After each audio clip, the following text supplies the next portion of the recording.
my why Yeah. was the people. And I think that that's even more crucial today more than ever, because it's like a cycle. Like you need your hobby, but you need to have more of a reason to have that hobby to make you happy.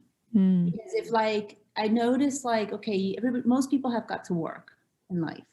Most people have family and they got to take care of their families. Hmm. It's time for yourself. Like if you come home after a long day and you start thinking about yourself, like it's like that thinking part is like, oh, and sometimes that thinking part can be detrimental. Like too much thinking sometimes is bad.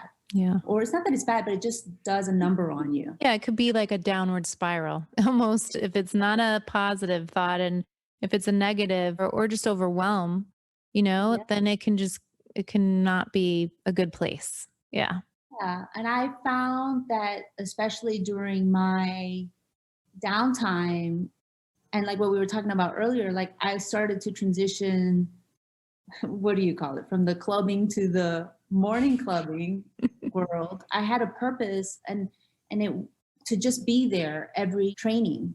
And that while I was going there for my training, in fact, I was meeting up with other people, and that helped me not to think, but to enjoy being time with Mhm. people and hearing their stories and their motives and what they were going through and why are you doing this and how about that.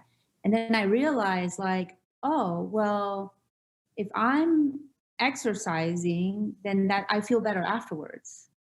Right. And then if I exercise and I feel better afterwards, I'm more motivated and I'm nicer to other people and I'm nicer to myself. Right. And then it's like this cycle. Yeah. Um, and to me, that has really been the biggest motivator in the past 20 years that I've been with the sport. Really, everybody says, all the triathletes say it's an individual sport, but it's not, right? Yep.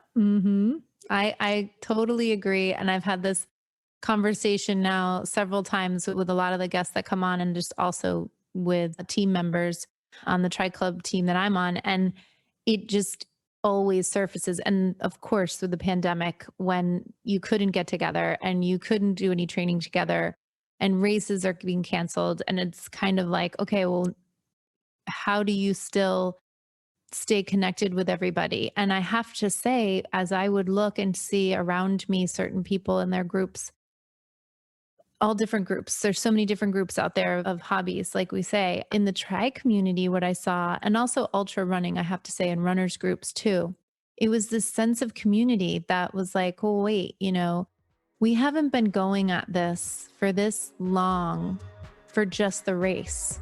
It was actually, there's deeper meaning to it.